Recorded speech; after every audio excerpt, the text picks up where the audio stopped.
Good morning students. Numerical analysis के इस 17th video में आज हम इटरेशन मेथड स्टार्ट करेंगे। इसके पहले के वीडियोस में मैंने आपको 16 वीडियो बना दिए न्यूमेरिकल एनालिसिस के, जिसमें कि फाइनाइट डिफरेंस और न्यूटन के Gregory formula, forward formula, backward formula, central differences, बहुत सारी चीज़ें कराई हैं जो कि आपकी करीब करीब 2 यूनिट कवर करती है। आज मैं ये यूनिट 4 स्टार्ट कर रही हूँ।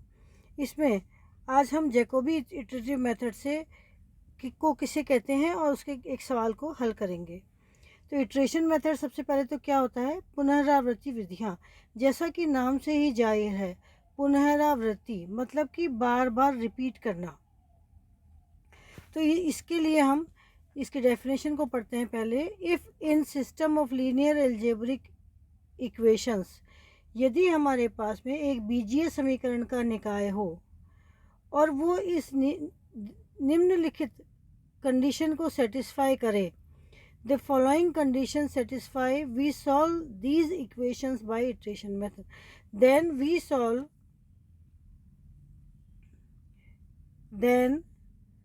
Solve these equations by iteration method.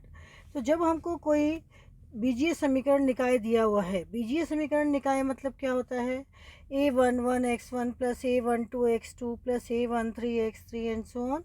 इस तरह का जो हमारा समीकरण निकाय होता है, या हम यूँ कह दें ax इक्वल टू बी। ये आप मैट्रिक्स में पढ़ चुके हैं, ax इक्वल टू बी, या आप लीनियर इक्वेशन में भी पढ़ चुके हैं कि ax इक्वल टू बी का मतलब क्या होता है। a हमारे पास में मैट्रिक्स है जो nth टर्म का हम जनरल ले लेते हैं, और x उसके n वेरिएबल्स हैं और b उधर कोफिशिएंट्स है। ठीक है, तो इसके बाद में हम इसको, जो हमारा समीकरण है, इस समीकरण को हम ये मान के चलते हैं कि ये समीकरण हमारा है a11x1,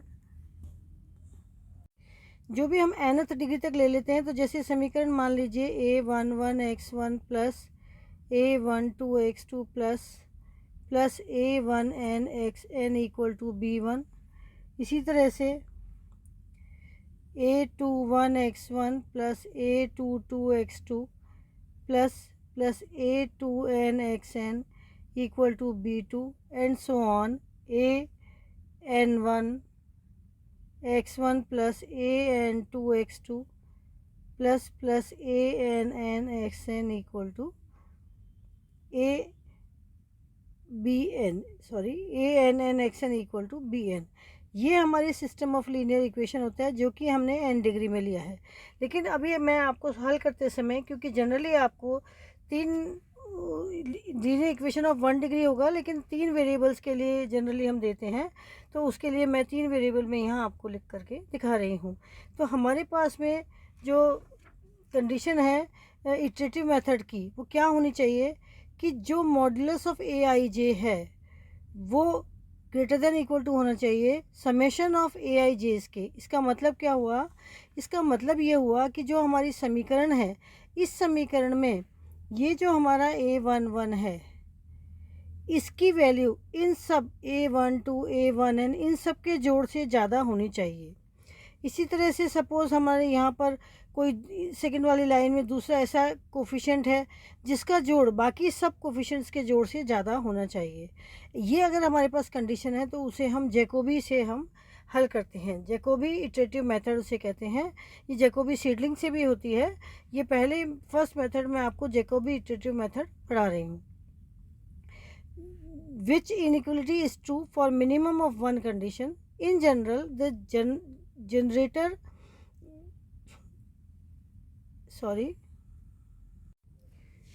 where inequality is true for minimum of one condition। कौन सी कंडीशन है, इन general the greater coefficient of variable is in diagonal. जो हमारा ये वाला कोफिशिएंट होता है इन जनरल, वो डायगोनल में होता है। अब हम जैकोबी इटरेटिव मेथड को करते हैं, 3 वेरिएबल के लिए लेकर करेंगे। Suppose the given system of equation is ax equal to B. जो हमारे पास में सिस्टम ऑफ इक्वेशन है, लीनियर इक्वेशन, वो ax इक्वल टू बी दी है, यानी कि a1x plus b1y plus c1z equal to d1, a2x plus b2y plus c2z equal to d2, a3x plus b3y plus c3z equal to d3। Generally इनमें से coefficients में से कोई सा भी एक कोफिशिएंट बाकी दो के उससे बड़ा हो सकता है। मान लेते हैं हमने यहाँ पर modulus of A1 is greater than modulus of B1 plus modulus of C1। इसी तरह से बाकी दोनों इक्वेशंस के भी मैंने यहाँ पर लिखे हैं। हमने जनरली डायगोनल जो हमारा डायगोनल है A1 कोफिशिएंट, B2 कोफिशिएंट और C2 को हमने बड़ा ले लिया है।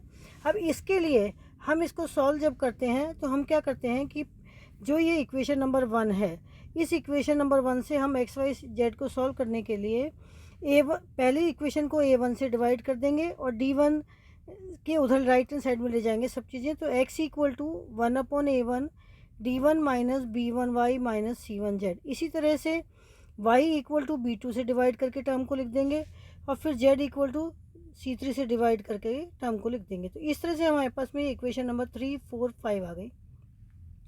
अब हम नेक्स्ट स्टेप क्या करेंगे, हम पहली इक्वेशन में जो ये इक्वेशन नंबर 3 है, इसमें हम y और z 0 रख देंगे। तो हमारे पास में जो आंसर आएगा वो x1 पहला टर्म आ जाएगा इज इक्वल टू सन्निकट मान, पहला सन्निकट मान क्या आ जाएगा 1/A1 इंटू D1। ये बाकी y और z को हम 0 रख देंगे। इसी तरह से y1 equal to in equation number 4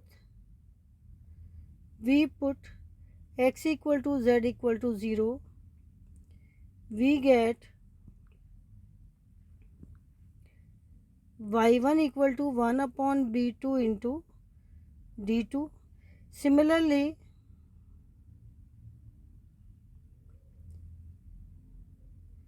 we put y and z equal to 0, then we get z1 equal to 1/C3 into D3। तो इस तरह से जो हमको x1, y1 और z1 की वैल्यू आई, इसको हम यहाँ पर जो हमारी 3, 4 और 5 इक्वेशन है, इसमें हमको सेकेंड इटरेशन निकालेंगे। ये तो हमारा हुआ फर्स्ट इटरेशन, ये हमारा है फर्स्ट इटरेशन। हम फिर सेकेंड इटरेशन निकालेंगे। तो सेकेंड इटरेशन में हम क्या करेंगे, ये जो वैल्यू है x1, y1, z1 इनकी हम इसमें रख देंगे। तो हमारे पास में x2 इक्वल टू क्या हो जाएगा 1/A1 D1 माइनस B1 और y की जगह हमारा हो गया y1 माइनस C1 z1, ये हम यहाँ रख देंगे। इसी तरह से y2 equal to 1/B2 D2 minus A2x1 minus C2 z1 and z2 equal to 1/C3 D3 minus A3x1 minus B3y1। अब हम x1, y1 और z1 की वैल्यूज़ इक्वेशन नंबर 6, 7 और 8, 6, 7 और 8 से इस पूरे को हम 1 मान लेते हैं, इक्वेशन नंबर 9 में रखेंगे। Then we get x2, y2 and z2। ये हमारा सेकेंड इटरेशन हो गया। अब हम ये जब तक निकालते चले जाएंगे जब तक कि जो सेकेंड इटरेशन और थर्ड इटरेशन की वैल्यू सेम आ जाए या थर्ड और फोर्थ की सेम आ जाए। एक्स वाई जेड की वैल्यू जब तक कि 2 बार सेम नहीं आ जाती तब तक हम उसको निकालते चले जाएंगे। जब लास्ट में 0.3 के वैल्यू तक, पॉइंट के बाद 3 नंबर्स तक वो सेम आ जाए तब हम कहेंगे कि ये इसका सन्निकट मान है। तो इसके लिए अब हम इसी तरह से similarly we find x3, y3, z3 and x4, y4, z4 and so on।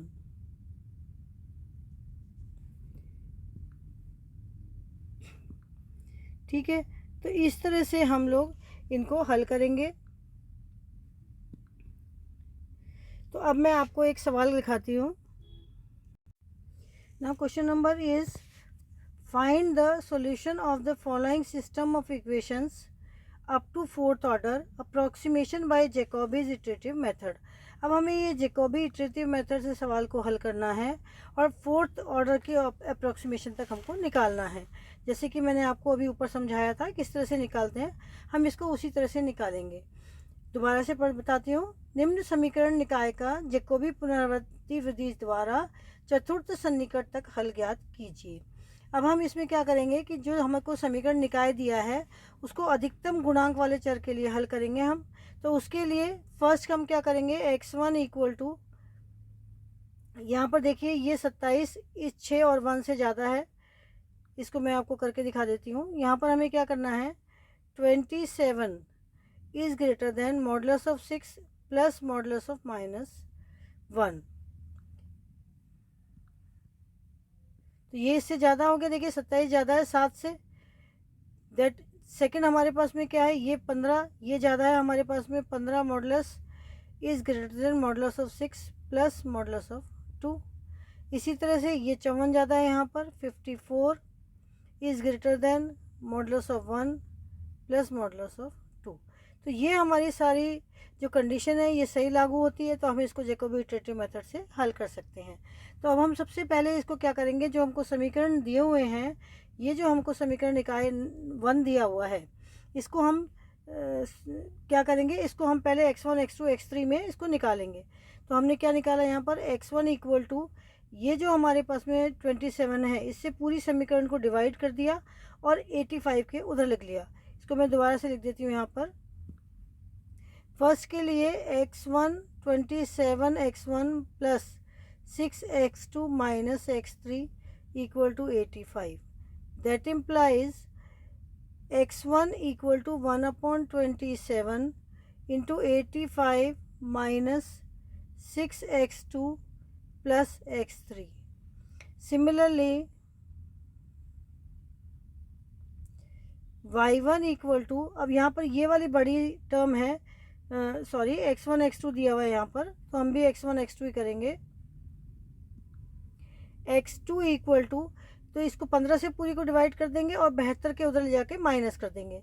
तो ये हो गया 1/15 75 minus 6x1 minus 2x3 and x3 equal to 1/, ये 54 सबसे बड़ा है तो 54 से डिवाइड कर दिया और 110 से उधर ले गए साइड टर्म्स को, बाकी को, तो माइनस x1 माइनस x2। तो ये हमारे पास में जो इक्वेशंस आई हैं, इक्वेशन नंबर 2, इक्वेशन नंबर 3 और इक्वेशन नंबर 4, तो ये हमारा क्या है, ये फर्स्ट सन्निकट मान। अब इसमें लिखेंगे अगर हम, तो फर्स्ट iterative value is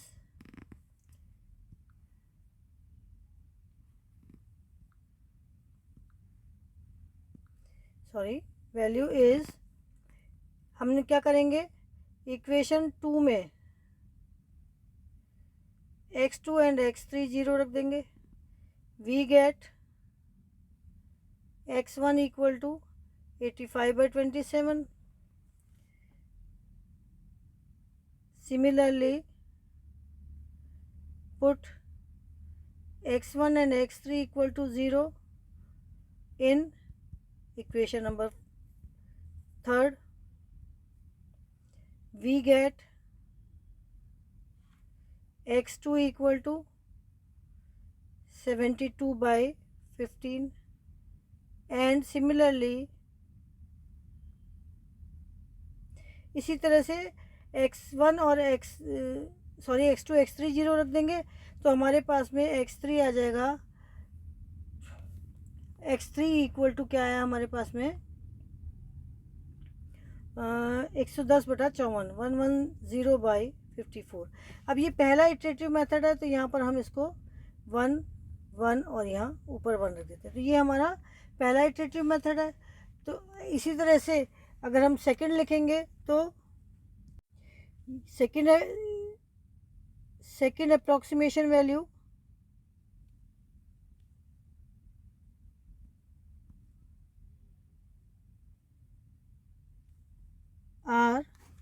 यहाँ पर हमने इटरेटिव की जगह अप्रोक्सीमेशन लिख दिया। First approximation values are x1 x2 x3 तीन वैल्यूज़ हैं यहाँ पर। अब इसी तरह से सेकेंड अप्रोक्सीमेशन वैल्यू में हमारे पास में क्या आएगा, ये हमारे पास में फर्स्ट हुआ, ये सेकंड हुआ। तो यहाँ पर x12 equal to y upon 27, ये जो हमारी समीकरण है यहाँ पर हम x2 1 और x3 1 की वैल्यू रख देंगे। यहाँ पर x2 1, यहाँ x3 1 की वैल्यू हम रख देंगे यहाँ पर। तो ये हो गया 85 माइनस 6 इंटू 4.8, ये हमारे पास में, इसको जब हमने सॉल्व किया ये आया 3.15, ये आया 4.8 और ये हमारे पास में आया 2.04। इसी तरह से यहाँ पर हमने रखा +1 इंटू 2.04 और जब हमने इनको सिंप्लीफाई किया तो ये हमारे पास में आया x12 equal to 2.16। Similarly x2 equal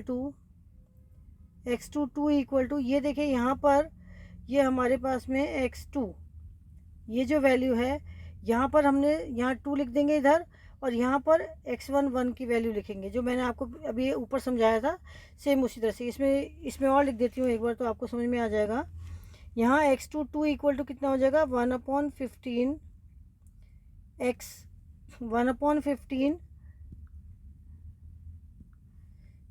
into 75 minus 6x1 का 1 माइनस 2x3 का 1। तो सेकंड अप्रोक्सीमेशन वैल्यू में हम फर्स्ट अप्रोक्सीमेशन वैल्यू जो आई थी वो रख देंगे यहाँ पर और हमारे पास में आंसर आएगा। तो वो हम यहाँ क्या लिखेंगे, विच इज़ इक्वल टू 1/15 75 है, 72 है, सॉरी मैंने गलत लिख दिया यहाँ पर।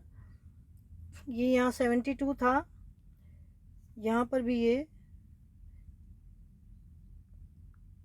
72 आएगा, यहाँ पर ये 72 है, सॉरी मैंने ऊपर गलत लिख दिया था।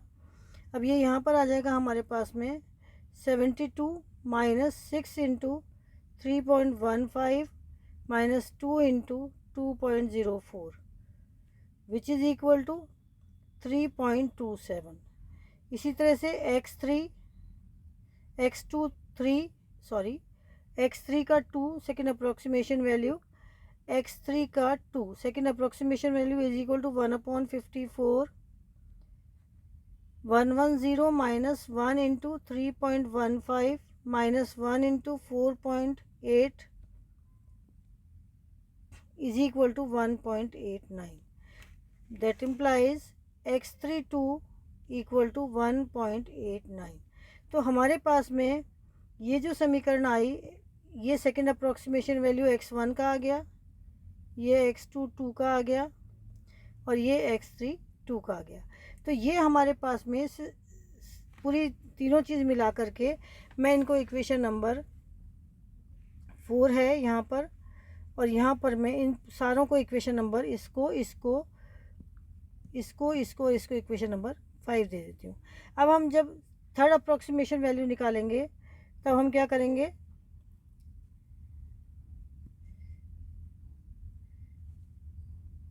थर्ड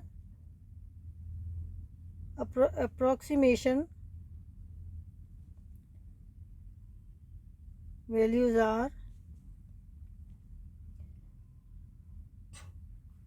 वापस से अब हम वही जो हमारे पास में शुरू वाली जो टर्म है हमारे पास में, ये वाली टर्म यहाँ पर x1 3 रखेंगे और यहाँ पर x2 2 रखेंगे। तो इस तरह से हम करेंगे वापस से वही वैल्यूज़ रख करके। तो x1 3 इक्वल टू 1/27 85 माइनस, ये देखिए यहाँ पर 6x2 2 माइनस, यहाँ से देखेंगे 1x3 इंटू 2। इसी तरह से बाकी सब में भी लिखेंगे, मैं इसमें एक ही में लिख के आपको दिखा रही हूँ। तो 1/27 85 माइनस 6 इंटू x2 क्या है हमारे पास 3.27 प्लस 1 इंटू ये कितना है 1.89 दिस, तो विच इज़ इक्वल टू हमारे पास में आया 2.49।